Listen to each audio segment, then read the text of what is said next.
Well, I'm out here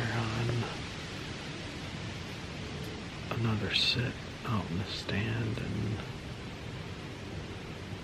things have been pretty slow today. I had that one spike. He was actually behind me, maybe 10 yards. He was kind of weird. He had like an antler growing out the side of his head. So, but it's been super slow. That guy that has his stand pretty close to me walked in this morning, probably about an hour and a half before shooting light, and kind of sucked where he came from. He didn't come down the main trail, which I thought he would.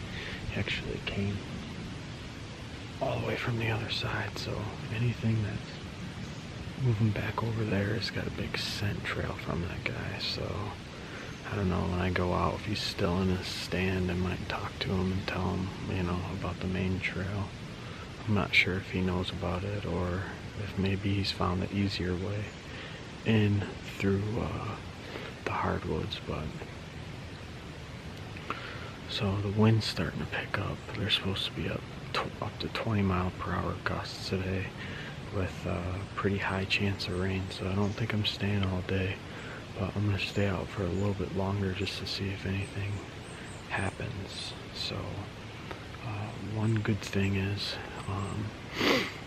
I noticed in my main shooting lane at about 40 yards there's a pretty big rub that was not there before.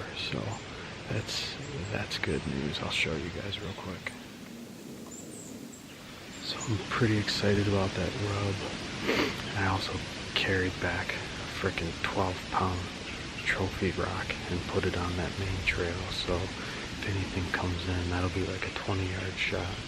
I just wanted to put something out there that if they are coming in, maybe pique their curiosity, get them to stop, and hopefully get them to turn broadside at 20 yards. But if anything comes in today or tomorrow to freshen up that scrape, I feel real solid at 40 yards, so I would be pretty happy with that. But I'm gonna sit for, like I said, a little bit longer, and then I'm gonna get down. So stay with us, stay tuned. There's some big deer traveling the area. Jace over at Pollock Outdoors, he started his YouTube channel. Actually, he got a really nice 6-point the other day. If you guys haven't seen that, I'll put a link up top. You guys should definitely go check that out. He did a really good job at capturing the entire hunt, got the kill and everything. But he's been seeing some pretty big deer over on his side, so I'm hoping I hope they're starting to funnel over to this area a little bit more. At least something that I would consider a shooter. The spike, the 5-point, the 3-point, the 2-point, those are not shooters for me. So it'd be nice to see something worth drawing the bow on. So, but stick with me, stay tuned, and I'll let you guys know how the rest of this hunt goes.